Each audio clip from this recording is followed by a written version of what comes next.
Welcome to Rising Tide Startups, where today's most exciting solopreneurs share their startup stories. They also deliver tangible strategies that they would implement personally if starting their business over today. Each episode is a startup masterclass. Make sure you take notes. Take it away, Kevin.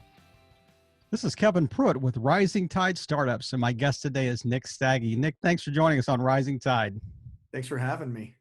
Appreciate you being here, and I'm just anxious to kind of hear your backstory. And we chatted a little bit off camera, and I am expecting a 12 out of 10 on the entertainment factor, because somebody's got to carry me during this conversation. So I'm relying heavily on you to do that.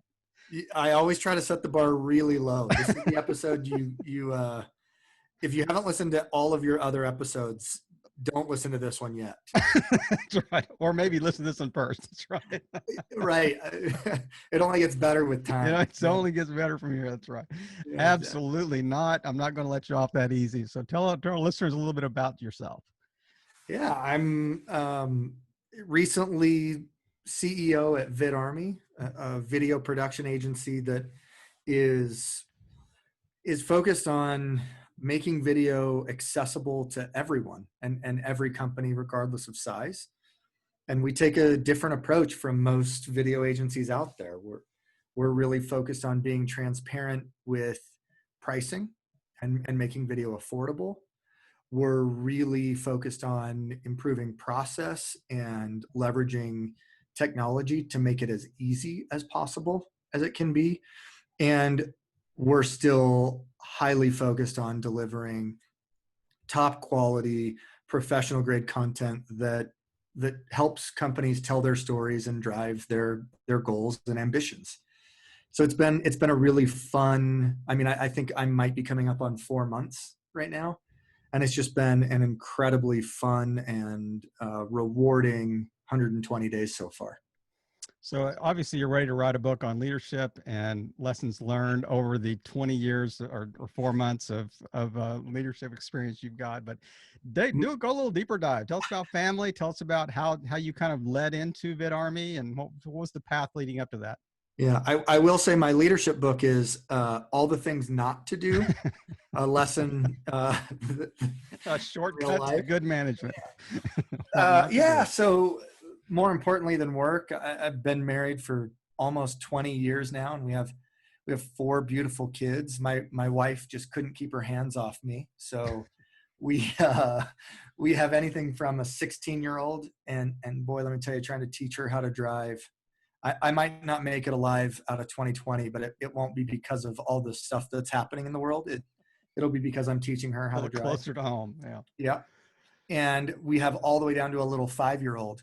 And had he been our first, he'd have been our last. The kid is the epitome of a problem child, and it's just good times. So my growing up, my dad was just like this incredibly hard worker and ambitious guy. And like most people in their careers, he saw a lot of success and a lot of failure, and his journey was up and down. Regardless of whether he was on a high or on a low, my dad always told me, Nick, it's important that you remember that you work for your family and you work with your employees and your employer. Wow. And keep that in mind. And so throughout my journey, that's something that has just stuck with me. Like, why am I here? What am I really working for? And it helps puts a lot of things into perspective. And I think it also lends itself to why I work so hard and why I'm pushing and challenging myself, because I want to create a lifestyle for my family that is centered around me being there and having time with them and taking care of our basic human needs. And along the way, if we can have some fun with some luxuries, great. That's good too. But,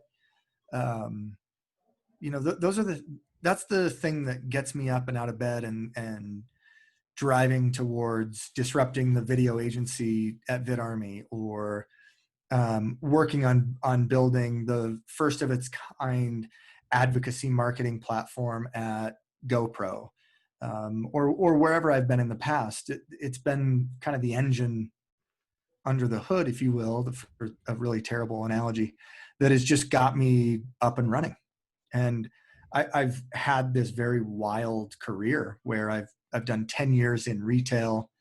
I've done half as much time working directly for manufacturers like Skullcandy and GoPro, and that same amount of time again working in tech and running marketing for tech companies. So when you look at it on paper, you're like, this, what in the world is going on here? But all of those decisions have been based on, one, how am I really taking care of my family? Mm-hmm. And two, I find that when I'm not challenged, I'm bored. And when I'm bored, I'm a terrible teammate and I'm a terrible employee. So I'm always looking for the next industry or role or problem to solve that has me sauced to get up and go solve a big problem.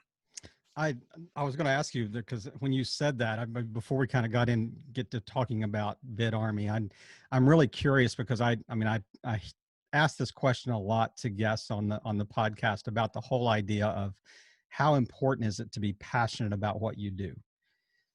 So what's your personal philosophy on that? I mean, it sounded like that I could almost lean you into one camp just based on some of the things you said, but I don't want to lead the witness, counselor. So you tell me how important do you think it is?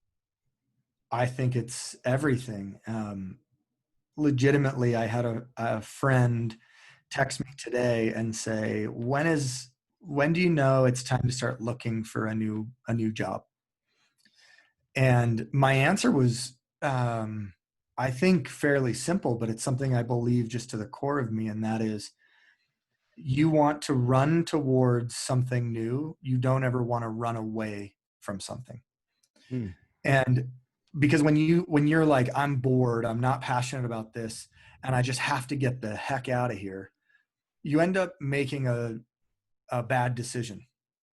But when you say, hey, I'm starting to lose passion, I'm starting to think that maybe there's something else, I'm going to go chase a new opportunity. I'm going to go, right? It's more about forward thinking than running from a problem. I love that. I think that speaks to passion. Mm-hmm. And that speaks to what really drives me is I think you have to find passion. And you can do that in all sorts of ways. When I left GoPro, I knew that we were going public soon. And I left GoPro for a company that most people couldn't pronounce the name, Experticity. And I had so many friends and colleagues within the industry kind of scratching their head going, you're leaving GoPro. And this was GoPro, 2014. It was like the pinnacle of GoPro. They're getting ready to go. Everyone knows they're getting ready to go public, and you're going to this small MarTech company based out of Salt Lake. Like, what in the world? And for me, it was one of the easiest decisions I've ever made, because one, at GoPro, I was traveling 300 days a year. Wow. Literally packing my bags and going internationally for 300 days a year. It's hard on a family. And Kevin, it hit me when at the time, my like 10-year-old, I packed my bags. I was going on a 30-day trip to Asia. I distinctly remember she was sitting at the counter eating cereal. And as I was walking out, I was like, Parks, I got to go. I'm going to be gone for a long time. I love you. Come give me a hug. And she kind of turned around and she was like, love you, Dad. Turned back and started eating her cereal. And I was like, whoa, this is not the sort of dad I want to be. Mm. So in that sense, it was really easy personally. Well, professionally, it was also really easy because I was a marketer who reported to the sales team.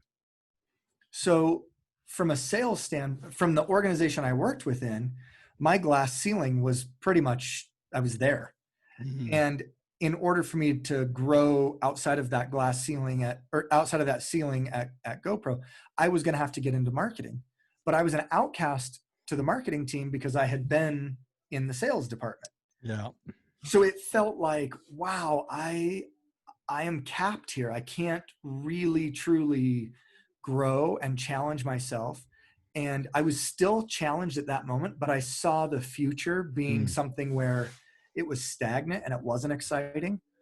And I had an opportunity to go to a tech company where they support brands like GoPro. I was a client doing the things that I do, but I was going to be able to learn marketing, work directly on a marketing team, learn the world of tech, and expand my network outside of just working at GoPro, but suddenly being able to say, I'm doing marketing and CX with 500 really cool brands across the globe.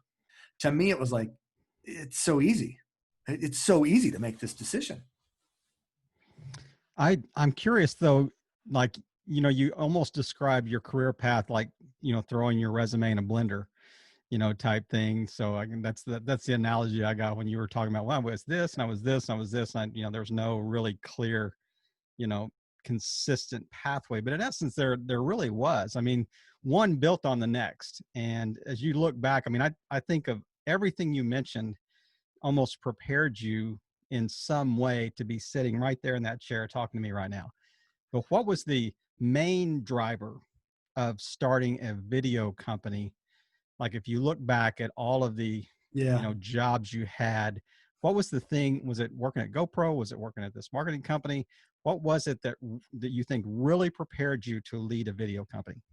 Well, so to be fair, I did not found VidArmy, but I sat on their advisory board for about 8 months and then joined as CEO. And for me, it's so funny because the guy who texted me today and was like, hey, when should I leave? Years ago, he came to me and said, look, I'm in sales. I want to be in marketing, but I make too much money in sales to transition without any experience into marketing and make the same amount of money. Golden Like, handcuffs. what do I do? And I was like, oh, that's a tough call. I'm not sure. And he goes, well, what if I just came and worked for you for free? And in exchange, you helped teach me marketing and kind of served as a mentor. And one, I'm not qualified for that. And I told him so for a while. And eventually he broke me down. I was like, okay, sure, let's go for this.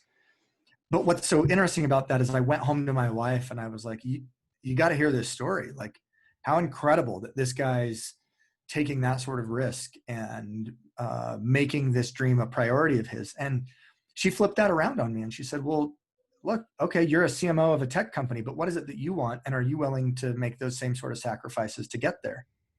You And said, hold on there, sister. Yeah. I asked the tough questions here.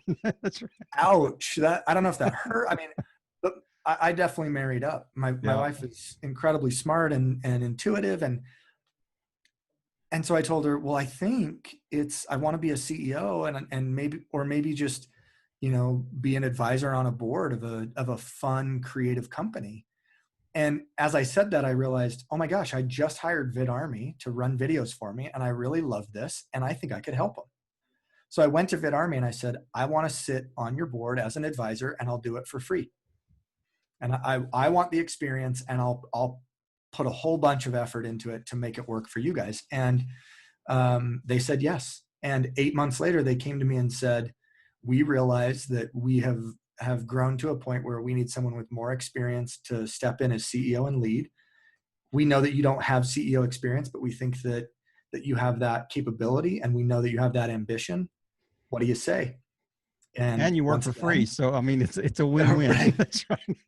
But so at that point I was like, one, I'm in, but two, I'm going to fail a whole bunch.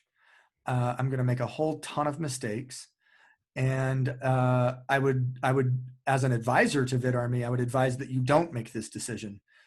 All that said, if the offer's still on the table, I'm in. And here we are. I read something on LinkedIn this week that said that the guy was one of these pithy little, you know, memes or whatever that said, I never lose. I either win or learn.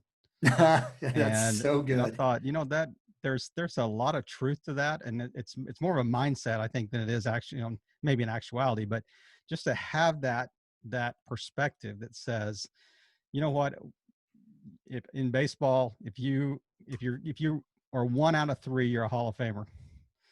You know, so how do you kind of transition that into kind of life experience? And And but I'm curious, you know, you've been there 4 months, but I have a feeling that you've certainly encountered, you know, a lot of kind of the CEO roller coaster, you know, that you've had to deal with, and, you know, staffing issues and COVID and everything else that's hit you for, you know, since late summer or mid to late summer 2020, you know, to today. So Yeah. how's it been so far?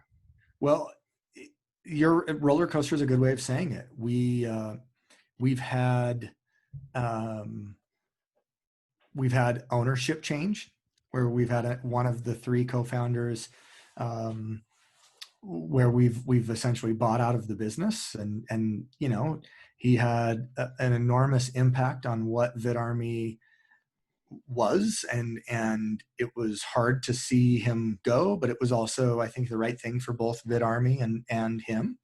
But that's not something that you sign on as a new CEO and then 3.5 months later look Sure. back and go, wow, we're down to two co-founders, and Yep. and everything that you learn through that experience. Can hit cash flow too, huh? What's that? Buying somebody out this early can also hit your cash flow too. Yeah, it has all sorts of downstream impacts, Mhm. certainly. And the good news is our revenue in June compared to our revenue in October, just month over month, 6x. I mean, Wow. August, September, October, and hopefully November, you know, we're a few days in still. We continue to see that grow, but so too has our operating expenses. Mm-hmm. Our bandwidth, coming from tech, when you scale, your margins improve. When you grow revenue in an agency, you have to grow bandwidth, and so your operating expenses grow, and Sure. you have to find a way to be able to rethink that model. It's been really interesting. Just in the last 2 weeks, I've had two separate conversations with people within the community, within the video production community, come to me and basically say, like, you know, our community is small, you got to make some changes. And I politely look back across the table and I was like, oh, it's good to know that I'm like making progress on some of my goals. That's right. I hope I hope am to somebody. hear from you in another 3 months, you know? So VidArmy is really disrupting the industry in an industry where it's been a race to the top. Literally, most industries right now are a race to the bottom, and video has been to the top. It's a badge of honor to be able to say, that 1 minute video is going to cost you $1 million or $100,000 or whatever the price is. That is outrageous. And the truth is, customers and viewers, they just want frequent, authentic, real, and professional. Sure. But it doesn't have to be Mission Impossible. Yep. And so for us to come in and say, look, you mom and pop dentist office, or Mexican restaurant La Garnacha, or tech company Canopy, or Instructure, we work with a wide, like, we can do videos, and whatever your video budget was, put 5 to 10% of that towards us, and then take the other 90 to 95%, put it in the bank, put it towards distributing that video and optimizing ROAS against it in paid advertising. Go send your team on a executive leadership trip. Like, do whatever you want with it, but don't spend it on video. And video agencies don't like that right now, but it is the way of the future. And they're going to get behind it, or they're probably going to get run over by it. So it's interesting. It's easy to say we can do this for 10% of what you're spending somewhere else, but how do you, I mean, that's a wide gap to have to bridge. So what's kind of that, you can't get too deep in this, but what's the secret sauce behind this that says, these are things that in general we figured out that are replicable and really, are scalable and really help us, kind of reduce the back end costs of development? Yeah, I think it really comes down to expectations and process. Because the mentality has been race to the top to prove your worth. There's a lot of things about video that's shrouded in mystery. And we just take that away. And we're like, look, this is exactly what you get. And if you don't like that, that's okay. Here's a different package for you. And this is exactly what you get. And if you don't like that, that's okay too. Here's another package. And if you don't like that, let's talk about what you really need and we can custom build out a plan. But most customers are like, yeah, that first one, that covers all my needs. I don't need a Harmon Brothers video. Now, Harmon Brothers, I talk to those guys all the time. I love and respect them. They have an insanely awesome business and model. Like, kudos to them. But not everyone can afford working with Harmon Brothers. That's the unicorns pooping rainbows and stuff. Yeah, like squatty that. potty. Yeah. I mean, they put a video together and it's great, but you got to pay for it. Yeah. So one is just setting clear expectations. This is how we work, and this is what you get in return. And then the other is creating a process that automates it. Look, for the most part, Kevin, when people sign our basic plan, you can get it anywhere from $1,000 to $500 a shoot, depending on how many shoots you buy. We have an automated email that goes out and says, fill out this brief. And then we have an automated email that goes out and says, great, schedule time in our studio. And then we show up for an hour and we film based on the brief that they created. And then we have editors who edit it. And a $500 package, we legitimately can have a 7 to 8x margin on. Wow. And people don't think that it's possible, but we're doing it. And it is possible. And we have customers that are coming back for more. So that also sells your next package up next time, and because you're kind of building a track record almost in reverse. And but one thing I think that you mentioned kind of race to the top. I think you exclude so many potential clients if everything costs $1 million. I mean, if a 2-minute video costs $1 million, you've got a very small pool of people that can afford that. So you've left out 99.9% of small businesses in America. That I think you're fishing in a much wider pool, much broader area. I met with a really cool founder of a video agency in Utah. Really like and respect the guy, Brent from BW Productions. And he was like, for our business model, a video less than $10,000 just doesn't make sense. Mm-hmm. And I'm like, yeah, I don't think we're not competing with him. Right. We have over 100 customers, and none of which are paying $10,000 for a single video. Not one. We'll take that. We'll take the masses. And what's interesting is as we do that, we're building a reputation and we're building muscle and process to turn around and compete in some sense with the BWs of the world, where they're going to charge 10,000 and we're like, we've actually streamlined the process. We can do it for 5.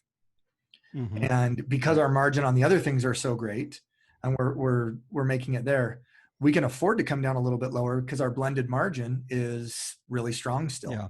Yeah. And then you start getting those customers in, and that business compounds and grows. And I think good things can happen from it. So VidArmy, are they located there in Utah, or is it kind of a distributed workforce? What's the business model?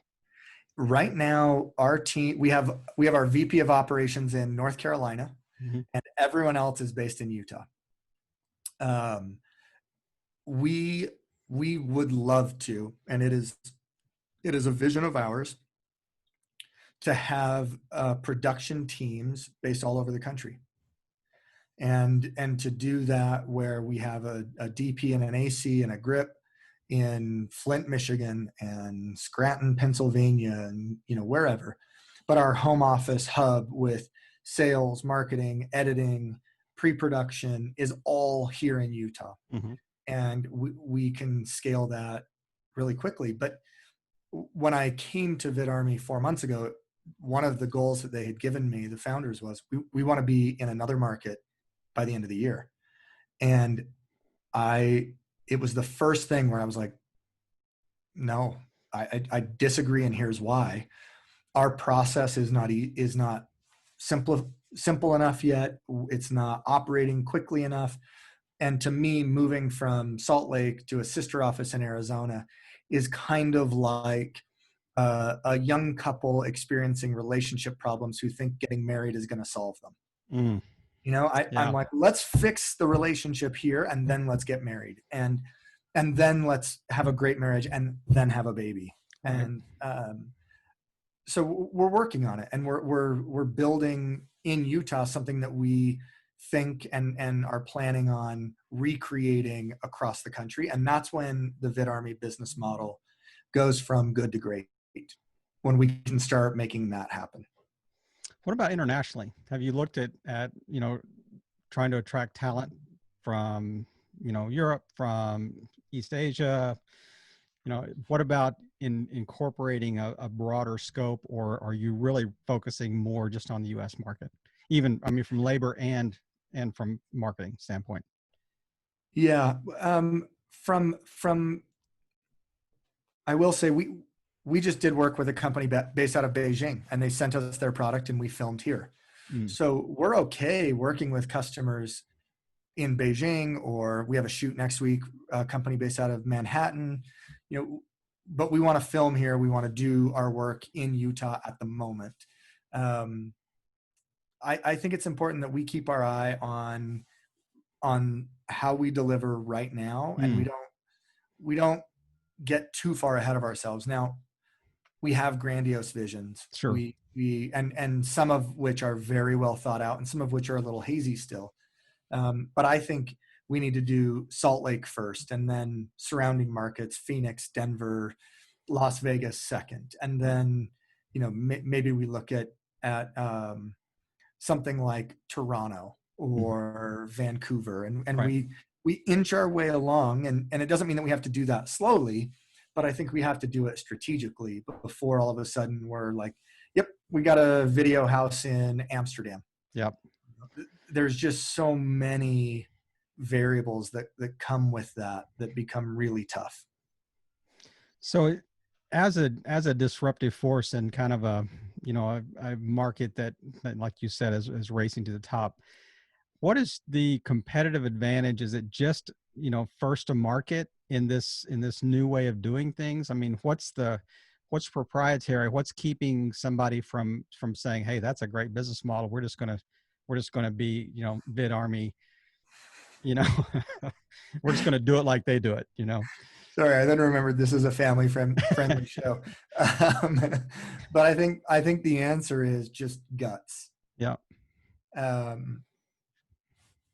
We're using the same equipment as everyone else. We edit just like everyone else does. We use the same tools and programs as everyone else does. We just have the guts to say, we don't have to do what everyone else has done. We're going to do it different. And it's not easy. It's not easy. I mean, Levi, our founder, he worked without a paycheck for years, 2 years. He grinded it out and made it work. And not everyone's willing to do that. I'm so grateful that Levi was, and that despite whatever roadblocks were put in front of him, he believed so much in the model that he just put his head down and did his best to run through that freaking wall. Right. So I don't think that there's anything proprietary. I don't think, look, we want to be as transparent as possible.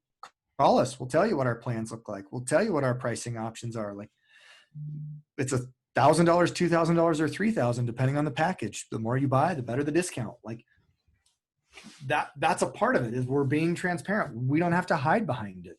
Right. So if somebody wanted to recreate it, they could. And I imagine that people will. And it's not our job to prevent people from doing that. Mm-hmm. It's our job to make sure that we're staying ahead of the people that get on that bandwagon, because this is the way that video production is moving. Right. I'm absolutely, convinced you're right. But I just was curious kind of what, your internal conversations are going. Okay. So do we, I mean, you're seemingly very methodical about how you're trying to lay the foundation there locally, and then kind of build, systematically in different cities, kind of even Midwest, Mountain West, region. But how you would keep somebody from, I mean, there's, I guess that balance as a founder where you're saying we've got to grow and we've got to expand, because we do want to be first to market, so to speak, versus, getting so far ahead of ourselves that we create cash flow problems, or we create, we lose quality control, or all the things that can happen by growing too fast. So it's an interesting balancing act. It really is. It's funny, when I interviewed at Skullcandy and when I interviewed at GoPro, I asked the exact same question. And at the time I really loved the answer of Skullcandy. And then later I realized it wasn't a good answer. But when I interviewed there, I asked them, who are your competitors that scare you? And it was like, nobody. We're number 2 in the world right now. We're going to be number 1. We're going to smash people, yada, yada, yada. We're not looking in the rear view mirror. We're looking ahead. And it was like 9 months later, here comes Beats. And suddenly no one gave 2 craps about Skullcandy. When I left Skullcandy to go to GoPro, one of the questions I asked them was, who's in the rear view mirror? Who scares you? And Mike Perez answered, and he gave me the greatest answer. He says, right now, GoPro owns 99.6% of the market share. I was like, oh, wow. And he goes, right. So there's 0.4% that's split between a bunch, but we think that this company, this company, this company, and this company have real potential to take that 0.4%, 0.5%, let's call it, and could turn it into 10, 15, 20%. So our mission is to continue doing what GoPro is doing best, but also to make sure that we smash those people and they never see the light of day. Contour was one of those companies that, if you remember back in 2013, 2014, they were making strides. They're gone. Yep. They're gone. Right. So we have our eye on, we're looking behind us, but we're still charging forward. And I thought that was a lesson learned for me that I think I'll carry for a very long time. So was it because Contour got on the radar of GoPro that they became a threat? It's because Contour started seeing success. Yeah. Customers started liking it. And GoPro's like, wait a second. But if you think about the math, Contour was splitting 50 cents for every, $100 that GoPro was making. Yeah. And GoPro was looking back going like, no, I want that 50 cents back. That's interesting. It's pretty savage, really. So do you have a GoPro in your industry that is noticing you coming on their radar? Well, I think it's all of the video production agencies that don't want to be transparent with pricing and don't want to come down and make video accessible to everybody else.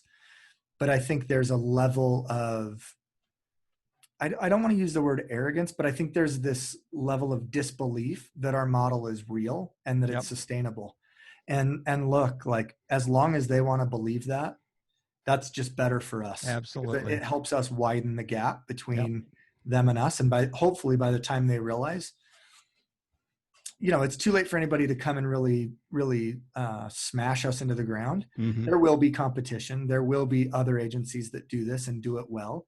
And there will be agencies that don't do this and they stick to the old model and they continue to crush and have strong reputations and deliver on their clients. And that's what makes the market so awesome. Right. I love hearing your answers. You talk about, I've been a CEO for 4 months, but actually you've been preparing for this for a long time. And I like to think so. Thank you. Man, there are so many mistakes I've made. So many nights I go home and I'm like, what have I done? You didn't lose. You either won or learned. I'm still here. That's right. You're still standing. So thank you for that. Thank you for that. I love this conversation. I just love hearing the story of VidArmy. I kind of want to wrap up with just a couple of questions that I'd like to really touch on. One, just tell me how you guys have dealt with COVID and how, has it been an impact on you, or are you, is it online enough that you didn't have to worry about that, or how did you kind of have to adjust since, say, summer on? It definitely hurt business early on. And while we've seen incredible growth August through now, it was fairly stagnant the first part of the year, and we did have a month that was scary, that dropped real low. And it's real, and it's something that we have to be thoughtful of around our business and how we interact with customers, because Mm-hmm. for the most part, our team can work remote and anywhere, and we Right. support that. But our filmers, they're with people every single day. And so we want to be really thoughtful about protecting our employees and protecting the people that we're filming and working with on set. So we follow all the CDC guidelines, and we encourage healthy social distancing. But it is something that unfortunately I think is affecting everyone right now. And we're like the rest of the world, where we figured some things out and other things we certainly haven't. We've had employees who have been positively diagnosed with COVID. Mm-hmm. But we've had one employee, I think it's fair to say, but we have not spread. So we were able to maintain that to one employee. Yeah. And that's something that we're really proud of. And that employee was not in connection with any customers. So, Mm-hmm. there's some things that we're excited about, but we're just, we want to be a part of the solution and prevention. And yet we also have to interact with people in person. And so Right. it has created an interesting dynamic. So, I think of things like Zoom, toilet paper, these things that really have benefited greatly because of COVID. So, I can almost see that it's like a double-edged sword. There may be some instances where it's really to your benefit, because as budgets tighten, as people have to look for alternative ways of getting things accomplished. I would think that companies would even consider you even more now because of the tighter budgets, and we got to be a little more creative on how we do things. Have you seen, it's kind of a short runway, but have you seen that a little bit too? Yeah, a lot of the events that are happening. We're in Utah, the Silicon Slopes, and every tech company has their annual summit Yeah. that they can't have anymore. And so we film those annual summits and then help distribute the content for these companies. E-commerce, I would associate with Zoom and toilet paper. Right. E-com has blown up. Yep. Many manufacturers and many agencies that are supporting e-com, they don't have content to help convert at a high level. So they need video, and they need product photography. And so there's a lot of things that we have been able to take and leverage into new business. I can certainly see that. Just other founders I've chatted with that are kind of in a similar space. I've seen that, just the uniqueness of how COVID has impacted business, and how they've had to adjust. And I'm curious. I want you to kind of speak directly to our audience right now as a kind of an early stage founder, and tell me what you wish you would have known even 6 months ago, 5 months ago, 4 months ago, that now that would have made your life easier even in the last 4 months. Is there one thing that really kind of sticks out? You're thinking, man, I had no idea when I stepped into this role and now I realize this. Oh man, that's hard. I think it's really, if you're thinking about starting a business, if you're thinking about joining a startup, you have to, I believe you have to believe in the company, because you're going to forfeit things that you're normally used to, like health insurance, like a higher salary, like, hey, welcome to the team. Can you use your personal computer as your work computer? And will you take the trash out, Mr. Vice President? Yeah, like, welcome. So, you have to believe in the company and be willing to make those short-term sacrifices in hopes of long-term success. And if you're not willing to make that risk, and if you're not okay with either outcome, you're probably not ready for startup. You have to be okay thinking, wow, in 6 months, I might not have a job. I'm going to have to go find something else because the company didn't work. Yep.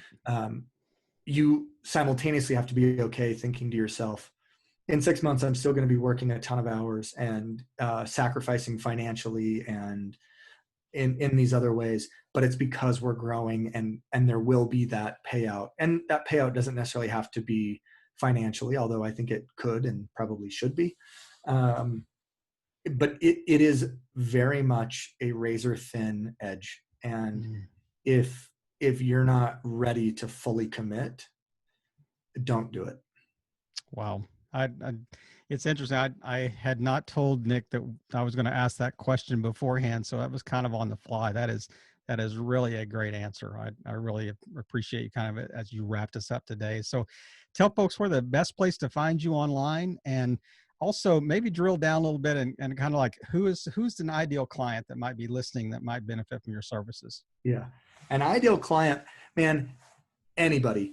And that sounds bad, but we work with dentist office, real estate agents, tech companies, consumer good brands, event companies, 501Cs.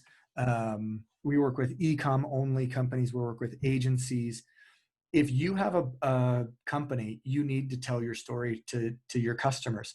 And video is a great way to tell your story. You can do that more affordably and easier than ever before with VidArmy. So that's a broad range, but if you're listening to this and you have a heartbeat, VidArmy is someone that you should be talking to. And you can find us at vidarmy.com or on LinkedIn or Instagram. And same with me. You can find me on LinkedIn or Twitter at Nick Stagge.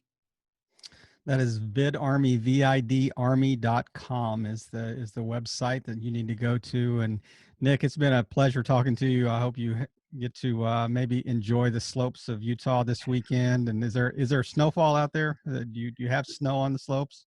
We do. We filmed with Kemper snowboards this week up on the rooftop terrace, and it dumped on us and the mountains. So we've got snow, and we're gearing up to hit the slopes. Beautiful backdrop to video for sure. Well, Nick, thanks again for just taking the time today to share your story with our audience and really just playing your part in helping all boats rise in a rising tide. It's been a real pleasure. Thank you so much. Another episode in the books. We hope you heard some great takeaways. Don't forget to subscribe and leave a 5-star review on iTunes and YouTube. As always, thanks for listening to Rising Tide.